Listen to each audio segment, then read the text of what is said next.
Welcome back to the Strategic Veteran. I'm your host, Adam Peters. And what happens when passion for healing meets a relentless drive for innovation? For Dr. Bhargav Patel, that intersection isn't just crossroads.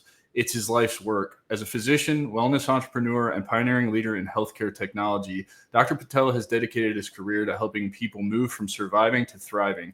Whether he's guiding patients through the fog of trauma in the clinic or building cutting-edge AI tools to support clinicians nationwide, his mission remains the same: to transform challenges into opportunities for real growth. But what truly sets Dr. Patel apart isn't just his impressive credentials, it's his deep personal connection to the struggle and triumphs of transformation.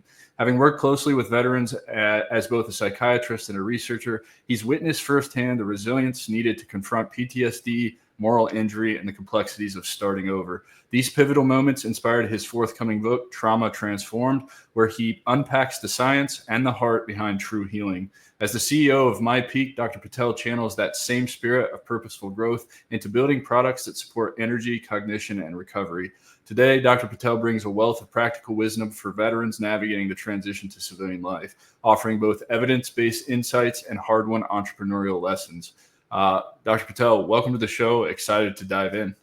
Thank you so much for having me, Adam. Yeah, thanks for reaching out and offering to come on and share everything that you've been working on with a community that means so much to me, as I had my own struggles through overcoming childhood trauma, to the traumas of 4 deployments, to the trauma of transitioning back to civilian life. And so let's jump right in, brother. Where did you grow up, and what shaped your early path to become this person, this amazing person that you've become?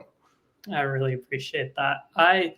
So interesting story. My parents were actually living in Georgia, but my mom was visiting India and I was born there. So technically I was born in India, but came to Georgia shortly afterwards. Grew up for a good part of my life in Georgia, around the Atlanta area, till about middle school time when I moved to New York, and then ended up moving back to Georgia for high school. So that's kind of the core of the journey in terms of where I grew up. Love it, man. Your academic and professional path spans medicine, neuroscience, entrepreneurship. Where does that come from? Like, how did you find yourself? What was the first love, and which one kind of led to the other? I assume it was probably medicine first, then neuroscience, and then probably entrepreneurship. Yeah, it's truly been a mix. I would say probably a product of my ADHD. I like doing lots of different things.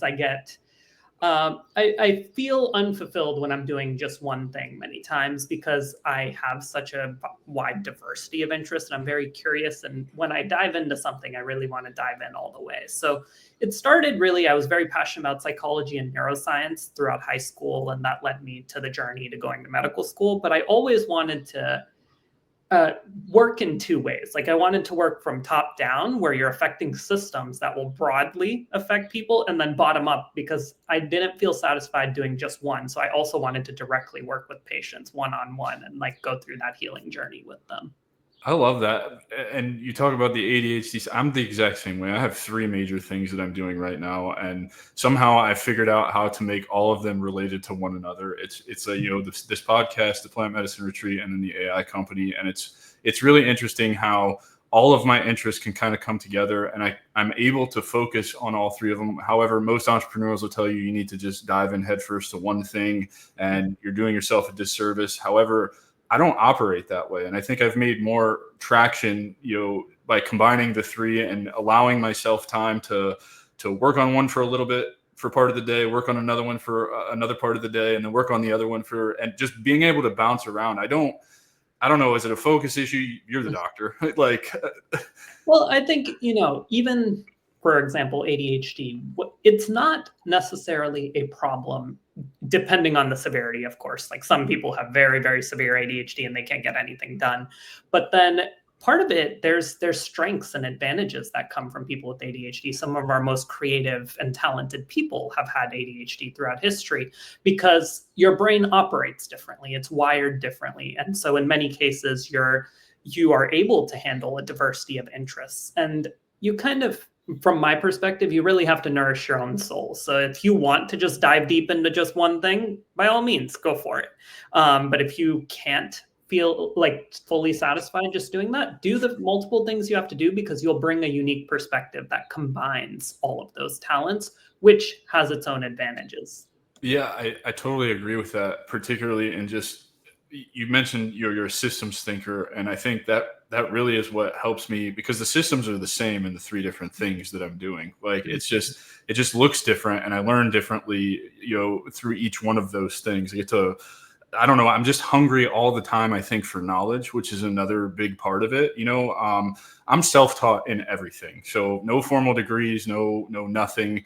At one point after the Army, found myself in college in a psychology program, got to go out to the WPA in, what year was it? 2018 or 2019, which then inspired writing a paper on time perspective and PTSD based on Philip Zimbardo's work, which then led us getting picked up to the 2020 WPA that was canceled, which was a one-way ticket to medical school. And then I was just kind of let that go, and I was like, I don't want to do this anymore. I don't know. It's just I get to feed my own curiosity, because there's just so many things to be interested in, particularly with the rise of AI, which we're going to get to with what you're doing and all of that stuff. So it's just cool to meet somebody else who kind of sees the world the way that I see it, and I think it's a big part of veterans in transition. Also, I think a lot of us are actually wired that way. Yeah, absolutely. And I think it's a beautiful thing, a thing to embrace. Like, don't let anyone tell you just have to focus on one thing. Like, be yourself and do the things you love, and you will create the most beautiful work that way, because you'll be passionate about it, you'll be engaged, and you'll be actively involved, which is where the best work is created. Well, and I think that's ultimately the path to healing. You said feeding your own soul. I see this a lot, and we're going to get to this, but what led you to the path to you've done a lot of work with veterans. How did that come about? Was it just fascinating for you, or was it an accident and you were like, oh, this is a need, and this kind of, fills my cup? Or like, how did you come about that? It was truly a combination of things. I think during childhood, I went through a lot of adversity and what I would call trauma, through parental divorce and adverse circumstances we lived in, and lots of stressors and challenges. And I think that set the seeds up for my initial interest. So then when I got to high school, I really started to explore psychology, because I felt a resonance with it. I felt a connection, because I was like, this really helps me understand myself, understand my feelings, understand the things I'm going through. And I kind of used it as a way to like almost explore therapy with myself and like working through things. So that was, I think, the early childhood adversity led to the seeds that led me to explore psychology, fall in love with neuroscience. So then when I got to medical school, that was an area I came in wanting to do psychiatry. So it was an area I was very interested in. And so that it was just a natural extension. When I came across a project with Dr. Yusuf about, we were working on several textbook chapters for a book on epigenetics of stress and stress disorders. And from there, I just kind of ran with it. We finished those chapters. I've done other research, and now we're finished. Also with Dr. Yusuf, I'm working on that book, which will be published within the next 6 to 7 months. I love it, man. What's the difference between a psychiatrist and a psychologist? Because I still don't understand this. That's a great question. So the difference is in training background and the things they can do. So a psychiatrist has gone through medical school. So they've learned through the medical model. They've done rotations in every single specialties, cardiology, neurology, all of the different medical areas. And so they go through medical school, and then they do a residency in psychiatry where it's on the job training. And so a psychiatrist focuses more so on medication management, diagnosis, and those aspects of it, following more of a medical-based model. Whereas a psychologist, there's several different actually routes for a psychologist. Like they can do a bachelor's and then a master's and a PhD, or they can do what's called a PsyD, which is like a clinical psychologist. The difference is they can provide evidence-based therapies and like therapy-based treatments, but they are not allowed to prescribe medications because they haven't been through medical school. So that's the core difference, is the ability to prescribe medications. Psychiatrists can do both medication management and therapy, but psychologists can do only therapy. or research, because that's what I was going to do. I was going to be a research psych. I had no interest in doing the therapy side of it. Plus, it's also ultra competitive, right? Like, it's so hard to get into clinical psychology versus research psychology. I'm really interested. This is a unique opportunity to have a psychiatrist on this platform to talk about, it's not a secret. I've watched my buddies go on these pills that the VA prescribes, and it's a mountain of pills. It's bottles and bottles and bottles of pills. And, I think it's something outrageous. Like, it could take up to 9 years to find the right combination of pills that works for people. And, oh, by the way, it makes them zombies, shells of the humans that they once were, who still want to kill themselves. Can you help walk us through what's actually happening? What are we doing? Are we not doing this right? Is the VA not approaching this right? Like, what's the deal? Because ultimately I hit rock bottom, and I watched one of my very best friends, a mentor to me in the Army, had called me, asked me to come over, and I get there and he's hanging from his balcony. He was on all these pills, which led to, he broke his neck in Afghanistan, got the opiate addiction, went to heroin, then got on all these antipsychotics, whatever. I don't even know. This just plethora of pills. And then I'm sitting in a hospital with him for a week, and then I take him down to Portland, where he then checks himself out. I don't talk to him for 2 years till he calls me back, and then he's figured it out for himself, and he's the person that I remember. He owned his stuff, apologizes to me. That's a very common story with our community, and I just want to understand what is going on. Yeah, and you bring up great points there. I think it's a very complex story, right? So there's these medications, there's various classes of medications, right? There's antidepressants, there's anti-anxiety agents, there's antipsychotics.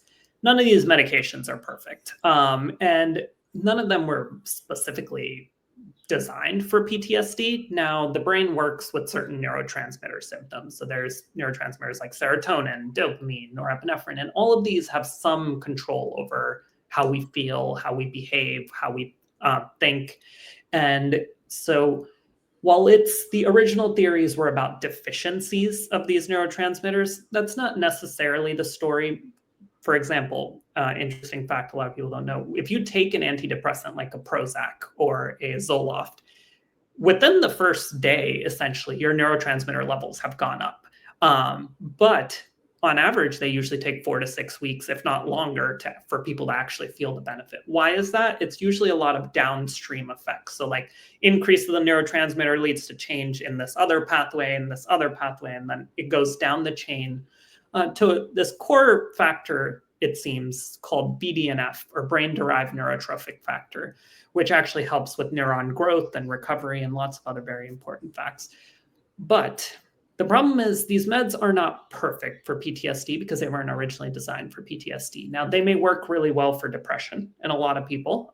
They may work really well for anxiety, but they often don't work as well for PTSD. That doesn't mean they don't work at all. I've definitely seen a lot of people benefit, but there's a lot of cases where they don't. And I think there's a reason that the first line therapy, even if you look at the VA Department of Defense guidelines, if you aggregate all that evidence, it's trauma-focused psychotherapy.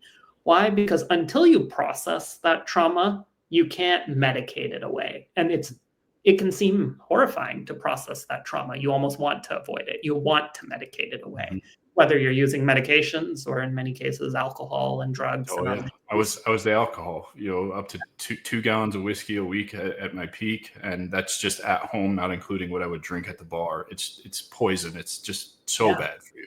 And because of such incredibly traumatizing experiences that really no human was wired to experience, and it's grueling, it's traumatizing, and it's understandable that people just want to bury it and not think about it at all. But unfortunately, that doesn't really ever seem to work, and we have to process that trauma. So medication also does not process that trauma. The only difference is it's versus alcohol, maybe the medication is less bad for your body and right.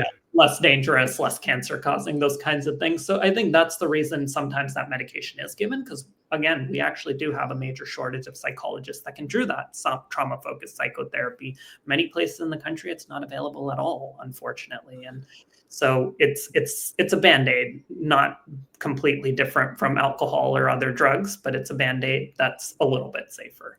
Yeah, and to your point, I understand it is, a kind of resources shortage, right? There are not enough psychiatrists and psychologists out there to handle the process of trauma. This is probably going to get weird. I don't know where you stand on the stuff with plant medicine. I'm a huge proponent of it. It saved my life. There's a lot of research coming out about this, whether people want to acknowledge it or not. And as a neuroscientist, I would expect that you would probably be plugged into a little bit of this. We're looking at things like ayahuasca, ibogaine, 5-MeO-DMT. When used with proper integration training, it's proven. Psilocybin, MDMA, ketamine, they're all proven to start rebuilding the neural pathways and kind of help you process this trauma. It did for me. In fact, what it unlocked for me was that there are chunks of my childhood that are just completely black to me. I have no idea. I hear people often talk about, I can remember when I was 4 years old and this, and this. And I'm like, I don't remember anything probably until about 7 or 8 years old. It unlocked a lot of that stuff for me when I went and did ayahuasca the first time. Also showed me, a lot of the stuff that I had done as a human. I thought I was going to deal with war trauma. Turns out it was mostly childhood trauma. Really made a bunch of peace with most of the war trauma, not so much the killing or whatever, because I was an infantryman on 4 deployments, but really the moral injury stuff, picking up your buddy's body parts, having to put your buddies to rest and all that stuff. That was the harder part for me to get over, the kind of survivor's guilt, moral injury stuff. Where do you stand with all of this research coming out?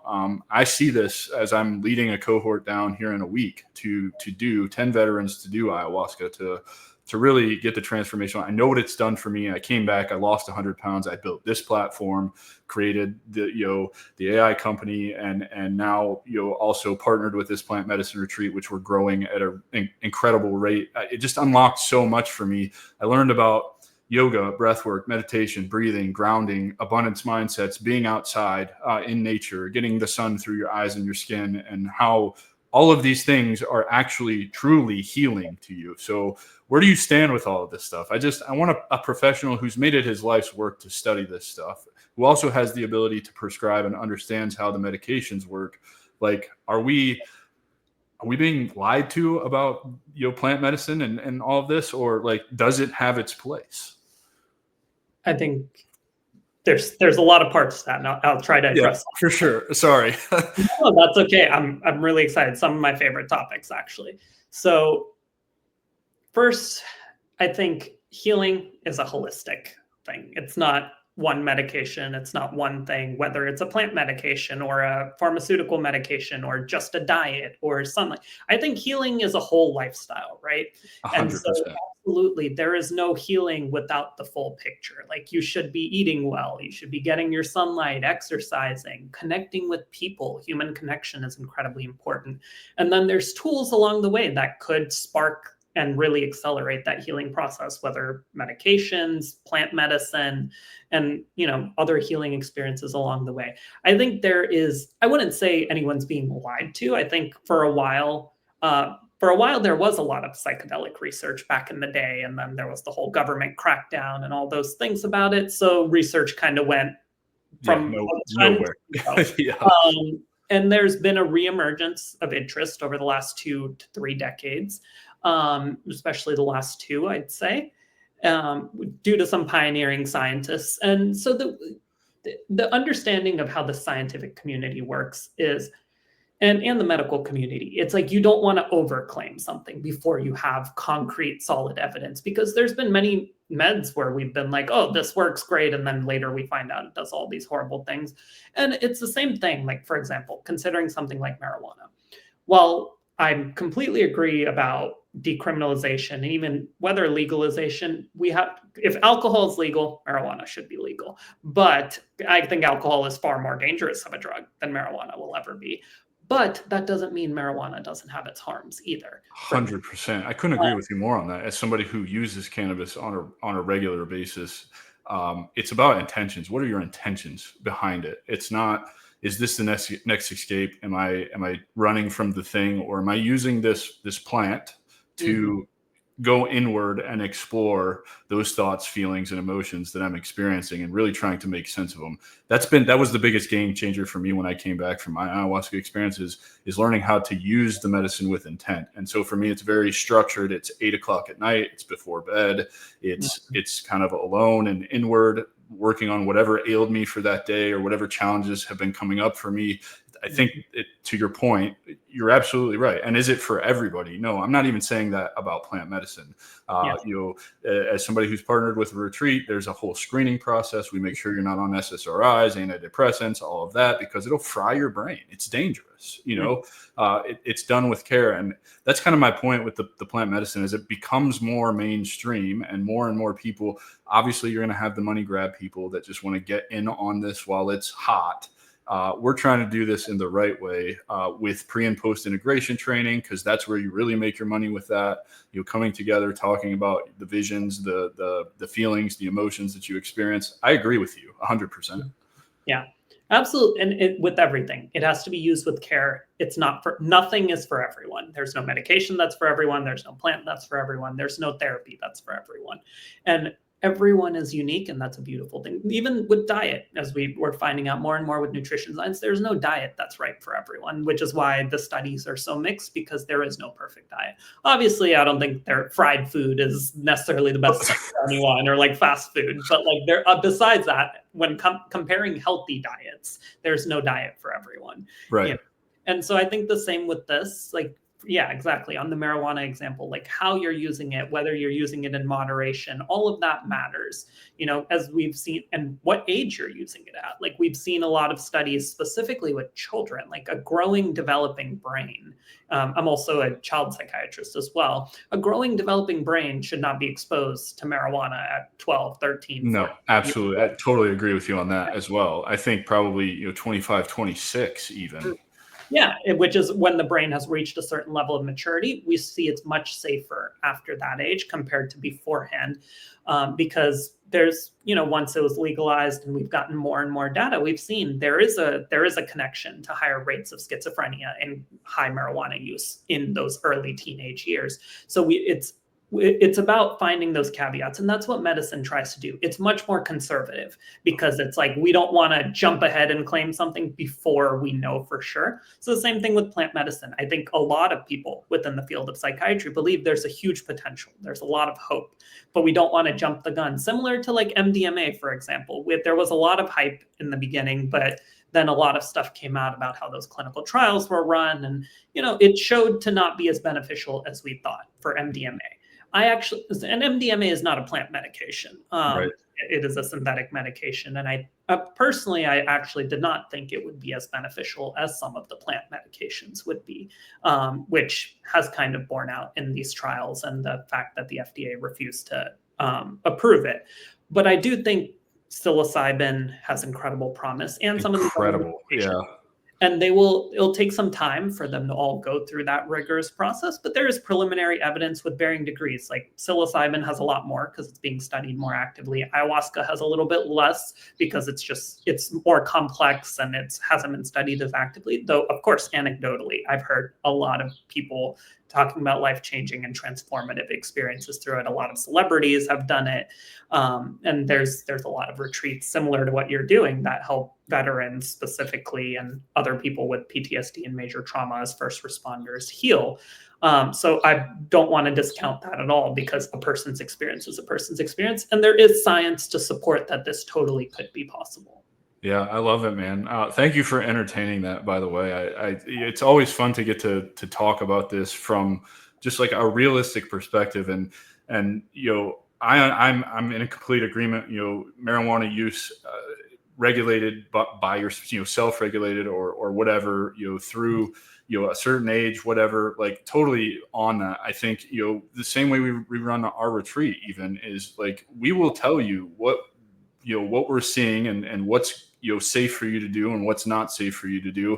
And, really, it's not even about the medicine. It's about the entire week and all of the things built around the medicine that, kind of go into it, from forced silence and isolation, for hours, to sit alone with your thoughts and write and process those things, and no distractions, no digital anything, right? No electronics. Like, that's a whole nother mess that we could get into if we really wanted to. We're not here to do that. And so, I really appreciate you entertaining that. And, as somebody who also microdoses psilocybin, it's a game changer. Didn't notice anything for several weeks, but kept kind of a journal and started to notice.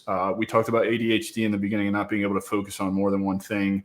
One thing for a really long period of time. I watched my focus actually start to kind of, narrow into longer periods of time on one particular task or whatever. So I'm really excited for the future of this. I just hope that it's done right. To your point, I didn't know about the clinical trials with MDMA. I maybe have jumped the gun a little bit about being upset about it, but I also very much I don't really believe in the ketamine. I don't really believe in any of the synthetic stuff. I really believe more in the holistic plant-based stuff.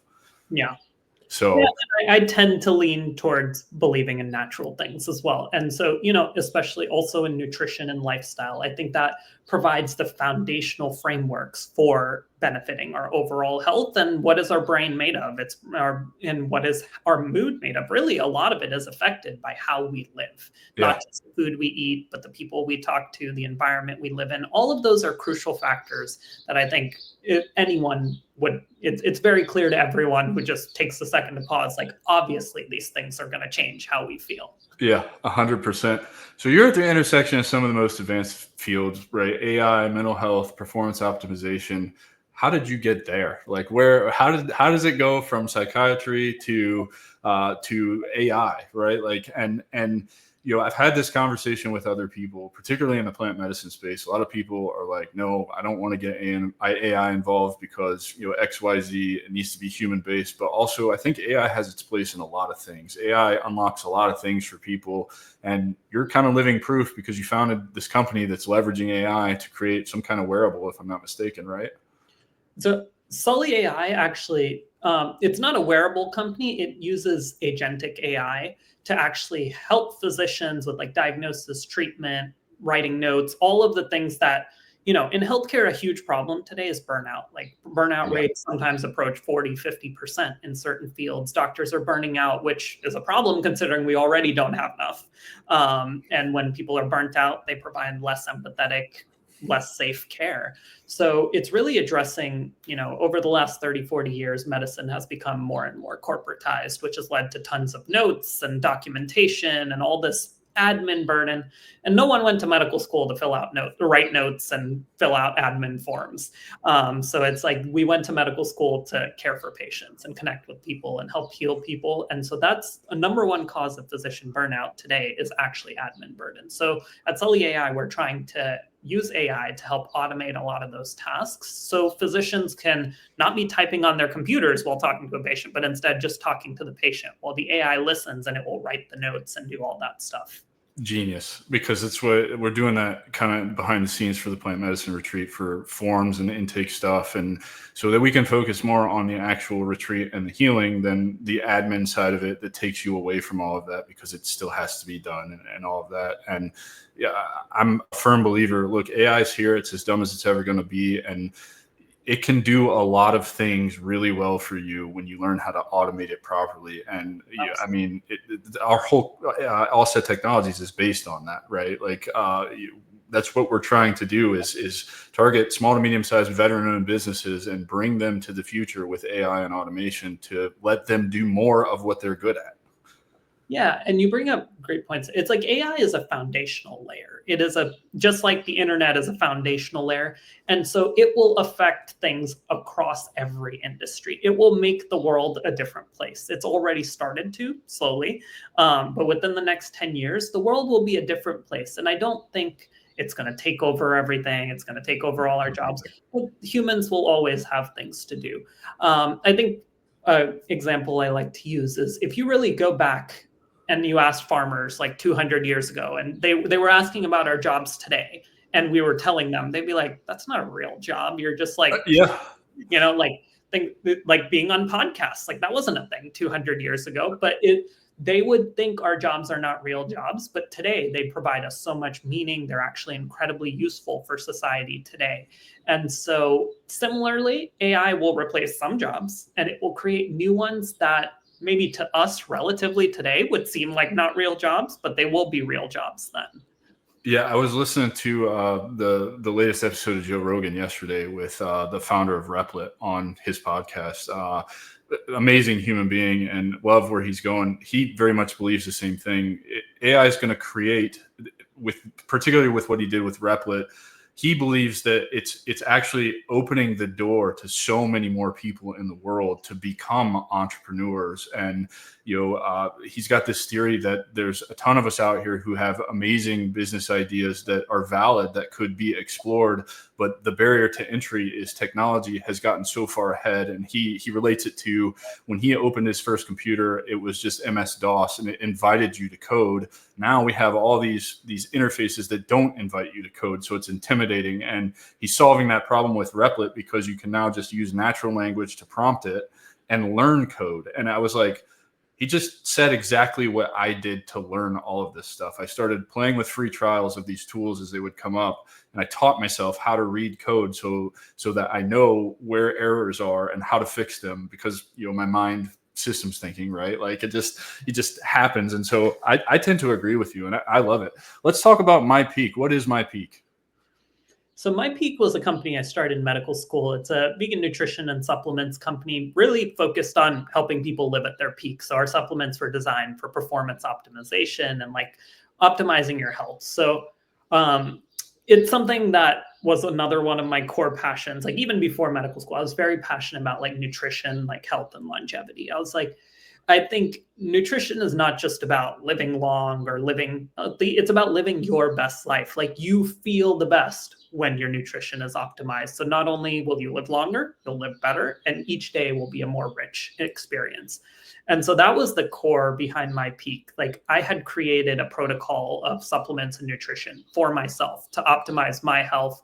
That it was complex. It involved a bunch of different supplements and things from multiple companies. It cost a lot of money, but it worked incredible. And then other people that I was working with and others had started taking it, family and friends, but it was just such a hassle to do. So we kept getting the suggestion that what if you put it together into one thing? After I got that suggestion enough times, I was like, all right, I have no experience running a company or starting, but let me give it a shot. I was also in medical school at the time. So I like combined all of years of nutrition reading and research I had done and papers I had read and things into the product. And then I turned it into our first product, which is our best-selling and award-winning product, My Peak Wellness, which was designed to be like your core 360-degree supplement to give you that foundation for health, performance, fitness, well-being all around just from that core supplement. And then you can complement it with other things, but that was like the core foundation. So that's where My Peak started. I love this because after I came back from Peru the first time and started the weight loss journey, ultimately losing over 100 pounds, I started to take stock of kind of the lessons I learned down there about how they talked about food. I'm a big participant. I've fasted more hours in the last 2 years than most people. The benefits for intermittent fasting for me are phenomenal, and I still can put on muscle and get lean and be strong. I know that that's not for everybody, but I mean, usually I will at minimum hit 18 hours every day. At my peak, I was doing 20 hours a day to obviously lose a lot of the weight. But I want to talk about kind of the supplement industry, because there's a lot of shills out there and a lot of and I'm seeing this more and more on social media, which I think is one of the kind of the good parts of social media is folks like yourself. I'm not saying that you do this, but I see these people who will talk about why this electrolyte is bad for you and why you're wasting your money and why this one is actually good for you. The biggest thing for me, I was a sugar addict. I didn't even know you could be addicted to sugar, added sugar, not natural sugar. And the second I cut sugar out, it's like the weight starts falling off, the blood work gets better, I feel better. Now, I'm not saying, because sugar is in everything. It's literally in everything. It's so hard to avoid, at least here in the United States. when I eat too much of it now, it makes me feel like absolute shit, like garbage. And I'm the guy that would eat 4 chocolate chip cookies homemade by my wife every single night. Always had baked goods in the house, just like no self-control over that. And now if I eat once a month, I feel it for a couple of days. Talk about the supplement industry and like what should we be looking for when we're buying. It's already inherently expensive to be on a quality stack. Really, all I take right now is creatine, and amazing benefits to that, not just physical, but neurological. We know that. It's like, I think it's the most studied supplement on the planet, if I'm not mistaken. Yeah, creatine has pretty extensive evidence, and I think most people would benefit from creatine. So it's fantastic. It's a safe supplement taken within reason. So it's a good supplement to take. It's not only got benefits for working out and fitness, as most people think, but it's got a lot of benefits from cognition and brain as well. So yeah, creatine is a very beneficial supplement. So I totally agree with that. I think, yes, you make great points about the supplements industry. One, there's a lot of snake oil. There's a lot of fake supplements that just don't do what they say they'll do. Several problems with that. A lot of the supplements are formulated by people that have no expertise in nutrition or medicine, or they don't know what they're doing, but because there's often reduced barrier to entry, they can put it together, put a sleek label on it, and start selling it with all these false claims. And I think that is a definite problem. So with supplements, you're really dealing with the challenge of finding like what is actually what it says it is, what is reputable quality. And I think you have to really look in that for which one actually has true experts behind it, like people that truly understand what's being formulated here. So that plays a big role. And then in terms of quality, you want products that either are at least NSF certified is one of the strongest certifications in terms of what they say is in the product will be in the product. Because there's been studies done on supplements, and you test 50 supplements and like some have like 30 times the dose they claimed, and 50 have like 0 in there, or like half the dose they claim. So NSF certified supplements are fantastic. You can find those, as well as ones that like are lab tested. So make sure, and you can always ask the company for their lab testing. And if they don't send it to you, that's suspicious. So it's a big red flag. Yeah, exactly. If they don't send it to you. So that's one thing you can always do. Like, for example, at My Peak, we triple lab tests our supplements. So like the product, like raw ingredients are tested first when they come into the facility. Then the finished product is tested both first party and third party labs. So that's one thing to look out for, like properly lab tested. That prevents any like heavy metal contamination, any fungal contamination, as well as like proper dosing, because you don't want to be getting too much of something or too little of something. Yeah, for sure. Benefit. So those are some of the things I would look for when it comes to supplements, like who's formulating it, like what's the team behind it, and then like some of these quality certifications. Is there any I don't know how you feel about the Gary Breckas and the Andrew Hubermans, the superhuman protocol stuff. Is there any science to back up what they're talking about? Is there any place we can go to like verify what, because they become like these, I mean, millions of followers and people just buying into, I don't know. I'm kind of skeptical a little bit. I'm sure there's truth to some things, and there's probably some stuff that's just bullshit, right? Like it just is. So kind of like, what is a good vetting process for this? You already mentioned lab tests for supplements and stuff like that, but I am on a milliliter or whatever, 1 ml syringe of vitamin D a week. I've noticed all kinds of improvements with that. It's been amazing for me. Couple that with 0.7 of test a week because my numbers were incredibly low. And genuinely, I've been on it for 2 years. Call it what you want, steroids, whatever. It has made me so much healthier. I watched all my blood work reverse itself. None of the issues, no thicker blood, no increased blood pressure, no, my resting heart rate's somewhere around 49 to 51. I've watched my VO2 max go up over the last 2 years, which I know is an indicator of longevity and health. I'm 40 years old and I feel like I'm in my late 20s.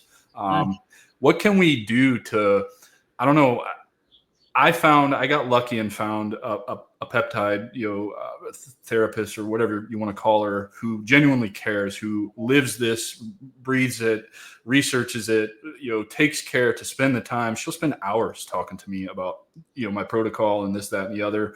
I just got blessed, but how can we vet this for ourselves? Because there are so many just snake oil salesmen out there that are just money grabbers. Yeah.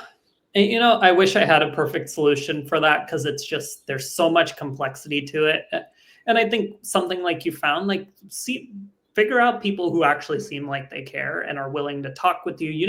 All medicine truly in the long run and ultimately will be personalized. I think AI will play a big role in helping that, stretch our resources further so we can do that. Because there's no perfect diet. There's no perfect supplement. There's no perfect thing for anyone and everyone, right? All our brains are different. All our bodies are different. So you really have to find someone that will work with you and like what you are dealing with, what challenges you're facing, so that, and optimize things towards your blood work and your lifestyle and what level of engagement you want with it, right? Some people don't want to know. They're like, I don't want to know all these things. Like, I'll just do whatever I feel like doing. Others really want to get down into the details of it. So you really have to find what's personalized for you and find people that seem like they truly care, will put in the time, and are giving personalized recommendations that truly work. Of course, listen to your own body. Like, you'll know whether something is working for you or not as well. You mentioned that was one of the biggest parts for me was when I started my protocol, I was immediately and cutting sugar out and paying attention through fasting to my diet and what I'm putting in my body. It became so much easier to listen to what, like, I'm so in tune with my body now. I know when I need to eat more fat versus less carbs, or, for example, I know that's a terrible example, but like, I don't even know how to explain it. I can just tell. I could just tell that I need to go eat more fat today, or, less carbs tomorrow, more protein. And protein is just a big one for me. I need tons of protein. I don't know why. I always feel it. But to your point too, I think, like with my I do blood work every 3 months, and we go over it every 3 months. And like, if something changes, she wants to know what changed in my routine and this, that, and the other. Right. So, my sugar got a little elevated last time I did it, which was just a month ago. And I was like, yeah, that's on me. I've noticed that my intake of water is less, particularly I live in Florida. And so in the summer, I drink way more water because I'm super active, versus in the winter when it's cooler, I don't drink as much water, right? I have to be mindful of these things. And I think that's a big part of it too. Be mindful of, what you're taking in, what you're putting out.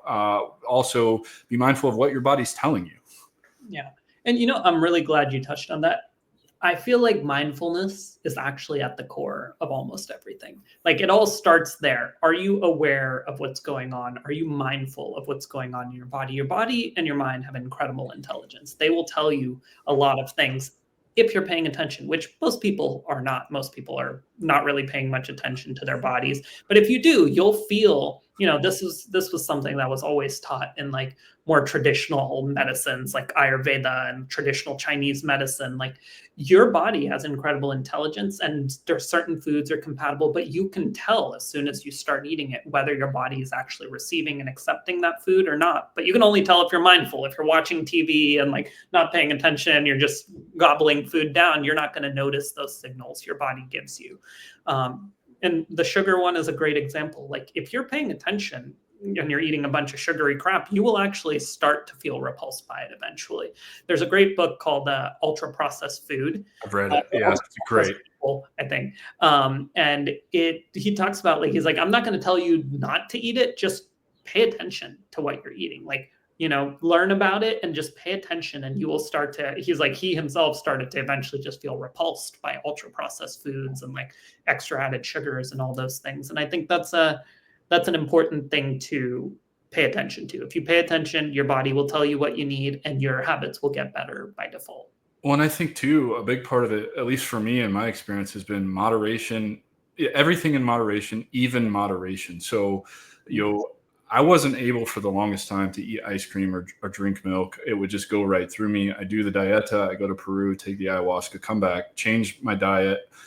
For 8 months straight, no sugar. I was like very staunch about that. I would look at everything. If it had sugar in it, I'm not touching it. And then one day I was like, I want a milkshake. And so I went and had a milkshake, and I was like, man, like this didn't affect me. Like, I mean, I felt a little bad because it is a lot of sugar after you're not on sugar for 8 months. But now I'm mindful. Like, I know what's going to happen if I drink that milkshake. I'm not going to feel good, but I'm willing to go through that because I want to just reward myself right now and have a treat. You know what I mean? And I'm not going to get a milkshake every single night after I eat dinner. And I could, because the ice cream stand is literally right down the road. You know what I mean? It's just, it's like you said, being mindful, but also having discipline with yourself too, I think is a big part of it. And it's not easy. It's hard, but I'm really proud of myself because here Monday will be two years since I lost the 100 pounds, had the ayahuasca experience and all of that. It also marks 1 year since I lost the 100 pounds and I've maintained the weight, which for me is a huge, I mean, my whole life it's fluctuated up, down. The Army didn't help with any of that, eating terrible MREs and being deployed 4 times with not access to good food or whatever. But it's a big milestone for me. And that's been one of the biggest things is like my life, it's gotten easier. I will probably fast for the rest of my life. I can say that confidently because for 2 years, I have fasted more than I have eaten. And it works for me. I spend a lot of time hungry, but it's kind of to the point where I just ignore it now. Like, and I also listen to my body. So, if I'm lifting more this week, instead of, 3 times, I went 5 times, and I know I need to eat more. I don't feel bad about not fasting for 18 hours, maybe only do 15 hours, right? And it becomes kind of this game or fun for me to play with and like understand how my body reacts to different stimuli and like what I'm doing to it. Absolutely. And the one, congratulations to you about dropping those 100 pounds and keeping it off. That's an incredible accomplishment. And like 2, you actually highlighted a key part of the journey that I think I want to really touch on, because most people, when they're going through these journeys, feel like they become very extreme. They feel like, oh, I can never do this. And that part of the journey is actually often necessary. People go to that, I'm not going to eat a single bite of added sugar in anything. And they do that for a period of time. And that is like almost like a detox period where you like solidify your ability to be disciplined on it. Right. And then once you do that, it's important and it's healthy to be psychologically flexible with your habits. It's good for your mental health as well. That, okay, now I'm disciplined. If I want a milkshake once in a while, it's okay. I don't have to feel incredibly guilty. And if you're paying attention to your body, you'll just be like, all right, well, if you pay attention, you may not feel great when you have the milkshake, but you're rewarding yourself. And so you feel good that you did it. And then also, because you're paying attention, you won't be doing that every day because you're like, you feel great to have that every day. So that's a very important thing. Like often you need to cut something out for a bit to then make your body aware of it because it's adapted to it. So once you have that discipline for a period of time, then you can reintroduce it and it will come back to more of a balance with how much you're doing that. But that period of time until reintroduction varies. Like, for example, if you've struggled with alcoholism, maybe it's a long period necessary before reintroducing it, if at all. Some things maybe are better to not reintroduce at all. But 100% agree with that. When it comes to food things, like you can find that balance. And so you don't have to constantly feel like you're suppressing your desire. You can just find that balance with when. And I think too, what's funny is, also not only was it sugar, but fast food a lot. Right. And what I discovered was, I probably haven't had fast food in, I would say, I had back surgery in January of last year. And, after surgery, I had McDonald's because it was like the only thing open and I was starving. Surgery went longer, whatever.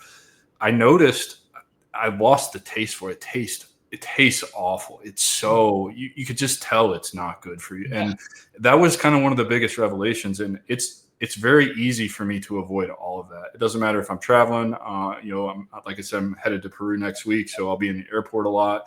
And it's like, I'm already dreading that because I know I'm going to be hungry, but I know that I will not eat anything that's in the airport. 1, it's too expensive. 2, it's just all crap. And I know what I'm going to feel like. Also, what you said about the milkshake, like paying attention to my body, also coincides with some other things that I'm doing to reward myself. I work a lot, and I'm happy to work a lot. It's like, people ask me, what are your hobbies? And like, my hobbies are building my businesses. That is my hobby. That's what I do. I spend a ton of time in front of my computer, whatever. when I'm going to go and reward myself with that milkshake, because I know it's going to make me feel just not great, it also happens to be when I'm going to step away from the businesses and all of that and just kind of veg out on the couch and allow myself to just watch TV or whatever, because I don't do a lot of that anymore either. And so it's kind of almost, I don't know, like habit stacking in reverse, right? Like reward stacking. I'm going to cover all these bases at once and kind of recharge myself and reward myself. And then it seems to work for me because I come back, the next day or whatever, if it's 2 days, and I'm recharged and I'm ready to go. I don't have the craving for that stuff. I don't miss the watching of the TV or the laying on the couch, that kind of thing. I think that's important too, is like stack it with other things that you want to reward yourself with, and it becomes more fruitful. Yeah. Absolutely. And you need to, again, nourish your soul, right? You need to do the things that your heart calls you to do, that you're really drawn to, because that's what gives you that energy to keep going with the things you do. And so whatever those things are, it's very important for you to do. I can totally relate to the feeling of like when you eat fast food after a long time, you're like, oh my God, this is crap. Like you taste it, you're like, this isn't even good. Like you can almost like taste the chemicals in there. That's really how I feel about it. Like that McDonald's hamburger, I'm like, this is not even real. Like it just, another example I can give you is we grow a lot of our own herbs here. And I can tell the difference between what we buy at the store versus what is picked from our backyard to, for example, like when you're cooking a steak, right? I can tell the difference.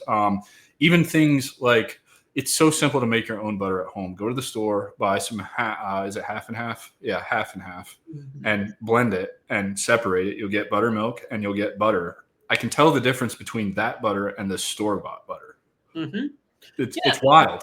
It's like I love gardening and I love growing things. And like, there's always a difference between stuff you've grown in your own garden and like stuff you bought at the store. Obviously, things bought at the store have been shipped halfway across the world, like in these containers. And it's not the ideal versus like picking something when it's fully ripe from your own backyard. It's as fresh as can be, which is why locally grown food is better for you than food from all around the world, because it's unique to your circumstance. There's a interesting principle in Ayurveda, which is like the Indian system of medicine, like the ancient system. They talk about how when food is grown in your area, it's grown with like the right elemental balance for your environment. So it was meant to nourish people in that specific environment with exactly the balance of climate and energies necessary. So, and it's also the freshest. And so it becomes the most, what they call sattvic, which is like the most nourishing and most like life enhancing and like happiness enhancing. Yeah, I couldn't agree with that more. And I mean, particularly with Ayurvedic medicine and Indian food, lots of the spices that you use, cumin, coriander, a lot of that stuff, all that's like got anti-inflammatory properties, should be eating more of that. I've noticed, as I incorporate those into my diets, because I do suffer with a lot of chronic pain from all the injuries and surgeries and all of that stuff, it makes a difference. It's incredible how all this stuff works. And I want to kind of summarize as we're coming up to the end here, like everything that we've talked about, how can we relate all of this back to veterans and kind of the transition out and how they can set themselves up for, I've got this philosophy. There's 5 major pillars: mental, emotional, physical, social, and spiritual health that you have to work on in order to have the successful transition and just live a pretty good life. And, for example, the first thing we do is rebel against fitness because we're made and forced to do that. However, the minute we stop moving our bodies, everything else kind of falls. The next thing I know, I'm 100 pounds overweight. Like, how did I get here? And then I'm lying to myself about, oh, you're not that big, because I carried it all in my gut and I'm just a big guy. I'll start Monday. Monday never comes and never start, right? Like all of this just compounds on itself. How can they leverage our conversations today and all of the stuff? I mean, I know it's been around plants and food and neuroscience quite a bit. I think all of that is really like, it's imperative to a successful transition out, to reclaiming your purpose, finding your identity outside of the military and all of that. Like, if you're paying attention to those things, it's hard not to be able to pay attention to the other things around identity and purpose, in my opinion. Yeah. That several great points there. And like, I actually wanted to share one part from my book as well, but those 5 pillars first are foundational, and you should find the things you love from each of those pillars and do them. right? They don't have to be any one specific thing. Like, for example, I eat a predominantly vegan diet. I don't think you need to eat a predominantly vegan diet, but you do need to eat a healthy diet. Whether that, again, a core aspect of that healthy diet means eliminating ultra processed foods, sugary drinks, fried foods, and fast food. Not good for anyone. Beyond that, find what works for you. If you want to eat meat, eat meat. If you love dairy, eat your dairy, but try to eat as natural of a form as possible. More organic, more locally grown, higher quality food, especially live food. So like fruits, vegetables, like things that are living and fully unprocessed. Oh, yogurt is a big one for me. I love yogurt. I'm on dieta now, so I can't have any dairy, but yogurt, it's the first thing that I would eat when I break my fast every single day. And it was game changer for me. Amazing. And then it got to the point where if I didn't eat yogurt one day, I would notice in my body what was going on. I'm like, I need to go eat my yogurt. It's probiotics, and it's got so many other benefits. Your gut plays a huge role in how you feel through that gut-brain axis. So very important. Another big thing, sleep. You need to make sure you're sleeping well. It's a core foundational thing. Of course, there's and then beyond that, like if there is trauma, it needs to be addressed. Like you cannot, there is no medication, pharmaceutical or non-pharmaceutical, that will just fix it. It requires facing it. That doesn't mean plant medicines, pharmaceutical medicines, any of them can't help, but they will all still at the end of the day require you to process that trauma. In our book, we go through like a core 4-step framework for healing. So the first one is processing the trauma, because till you do that, your brain stays stuck. The second one is actually, it's a combination of 3 things: neuroplasticity, neurogenesis, and epigenetics. So what that means is all changes that are happening are being mediated through those 3 things. So neuroplasticity means like changing of your brain, like it can change. So before the trauma, your brain was one way. After the trauma, your brain shifted and is a different way. But that doesn't mean it can't shift to a new healthy way. So neurogenesis means the formation of new neurons, which can also help shift your brain. And epigenetics is another interesting thing we didn't get much time to touch on, but I'll just touch on really quickly. When your epigenetics is the layer above your genes, and it changes basically your genes to be on or off. So you're not bound by just your genetics. Your epigenetics play a huge role in it, whether it turns that disease-causing gene on, turns it off, reduces the expression, or increases it. And your epigenetics are also changed by trauma. That's what we've seen in our research. You going through major trauma literally changes the switches on your genes to turn them on and off, and can lead to diseases or prevent them. And so that's another thing that you can change through processing your trauma and the things you do to heal. Sunlight can affect it. Trauma therapy can affect it. Medications can affect it. Plant medicines can affect it.